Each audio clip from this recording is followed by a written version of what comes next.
Good morning students, welcome to class 7th in English.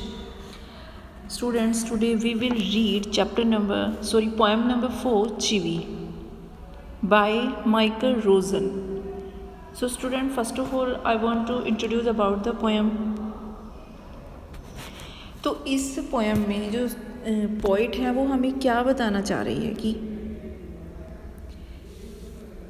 ask yourself as well as your partner कि do you like to be always told what to do or not to do, कि अपने किसी partner से पूछो कि वो क्या मतलब लाइक करते हैं, हमेशा क्या पसंद करते हैं, कि क्या करना चाहिए क्या नहीं करना चाहिए, कि do grown ups to this in your experience, और क्या आप वो जो बड़े लोग होते हैं ग्रोन अप पीपल होते हैं कि तुम्हारे अनुभव में ऐसा करते हैं कि जो आपको एडवाइस करते हैं, जो भी आपको बोला जाता है कि क्या बड़े भी ऐसा ही करते हैं। सबसे पहले तो चीवी मतलब मीन्स क्या होता है, चीवी का मतलब कि चीवी इज़ टू नैग। चीवी का मतलब होता है कि टू चीवी का मतलब होता है कि बार बार दोष निकालना, नैग करना, टू कंटिन्यूसली अर्ज समवन टू डू समथिंग, कि हमेशा लगातार किसी को भी कुछ भी करने के लिए कहना कि ये करो वो करो। तो चीवी का मतलब होता है कि बार बार दोष निकालना, ऑफन इन अनोइंग वे, और वो भी किसी नाराजपूर्ण तरीके। अनोइंग का मतलब होता है कि अनोय किसी को नाराज करना, कि गुस्सा होकर किसी को ये बोलना कि ये मत करो वो मत करो। तो डिक्शनरी के अकॉर्डिंग तो जो चीवी का मीनिंग है ये होता है कि टू नैग, बार बार दोष निकालना। तो इस जो पोएम में जो माइकल रोजन है तो वो क्या बताते हैं कि व्हेन माइकल रोजन वो 5 years old, his mother took him to nearby school for admission, कि जब माइकल रोजन जो पोइट है 5 साल का था, उसकी जो मदर थी वो नज़दीक के स्कूल में, नियर बाय स्कूल में उसको एडमिशन के लेके गई। द टीचर आस्क्ड, तो टीचर ने पूछा what does your mother call you at home child, कि टीचर ने क्या पूछा कि बच्चा आपकी मदर आपको घर पे क्या बुलाती है। Michael don't came the confident reply, तो माइकल ने बड़ा क्या बोला कि बड़ा कॉन्फिडेंट होकर पोइट ने रिप्लाई किया कि माइकल डोंट, माइकल नहीं। मतलब कि जब हम अपने बच्चे को बार बार ये बोलते हैं कि ये मत करो, कि माइकल डोंट, ये मत करो, डोंट, मतलब हर चीज़ में नेगेटिव नैग है कि नॉट नहीं करना है ये। तो माइकल भी वही बोलता है कि मेरी मदर तो हमेशा मुझे यही बोलते हैं माइकल डोंट, कि ये मत करो। तो स्टूडेंट्स ये पोएम है, ये इसकी इंट्रोडक्शन है कि इसमें ये बताया गया कि एक मदर जो बड़े होते हैं कि बच्चों को क्या बोलते हैं कि ये मत करो ये मत करो। तो ये पोएम इसी के बारे में है। So students let's start the poem. Grown up say things like speak up, don't talk with your mouth full। तो जो grown up बड़े जो बुजुर्ग होते हैं, बड़ी उम्र के लोग होते हैं, तो वो इस प्रकार की चीज़ें कहते हैं। तो कैसी चीज़ें कहते हैं, लाइक स्पीक अप कि बोलो, don't talk with your mouth full कि मुंह भरकर बात मत करो, कि बोलो लेकिन मुंह भरकर खाते हुए मत बोलो।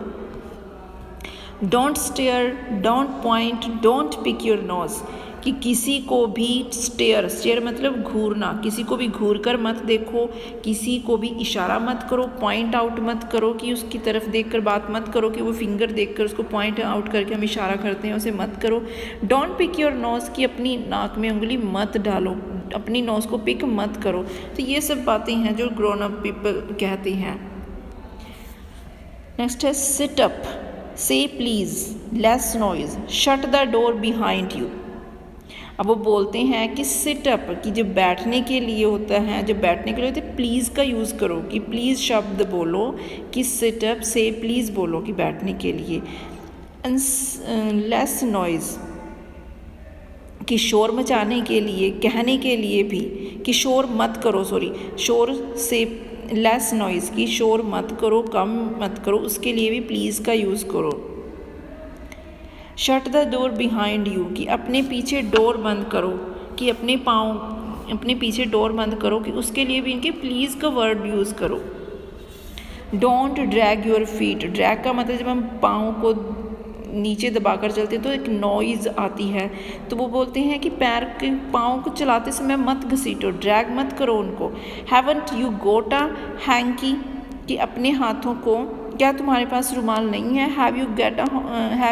Haven't you got a hanky, क्या आपके पास रुमाल नहीं है? Take your hand out of the pockets, कि अपने हाथों को जेबों से बाहर निकालो। अब ये बोलते हैं कि जब हम किसी के सामने खड़े थे, बाई चांस कोई है कि पॉकेट में हाथ डालकर खड़े, तो हम उसको ये बोलते हैं कि take your hands out of your pockets, कि अपनी पॉकेट से अपनी हैंड को निकालो, कि ऐसा मत करो।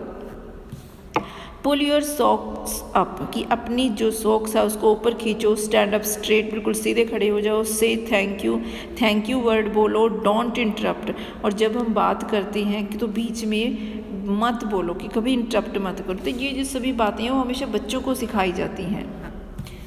No one think you are funny, take your elbows off the table. अब वो बोलता है कि कोई ये नहीं सोचता कि तुम कितने फ़नी हो, कि अपनी जो एल्बोज़ है, कोहनियाँ, उनको टेबल से दूर हटाओ। जैसे आपने देखा होता है कि बच्चे हमेशा टेबल पर अपनी एल्बोज़ को रखकर बैठ जाते हैं, कि ऐसा मत करो। Can't you make your on mind up about anything, कि तुम अपने आप किसी भी चीज़ के बारे में क्यों नहीं सोच सकते, कि can you make your on mind up about anything, कि अपने माइंड से कुछ भी नहीं सोच सकते। तो ये जो सभी चीज़ें हैं वो एक्सपीरियंस किसने किया है? माइकल रोजन ने, जो पोइट है, कि उसकी मदर हमेशा उसको ऐसा बोलती है। तो वो बोलते हैं कि ग्रोन अप पीपल, जो बड़े होते हैं, हमेशा बच्चों को वैसा बोलते हैं कि ये मत करो, वो मत करो, ऐसे मत बोलो, थैंक यू बोलो, इंटरप्ट मत करो। तो ये जो पोएम है वो इसी के बारे में है। The poem is very small poem and this poem is very funny. तो स्टूडेंट्स इसको अच्छे से रीड करना है, पढ़ना है, और इससे रिलेटेड जो भी क्वेश्चन होंगे आपको, वो I will send you by PDF। Students, thank you.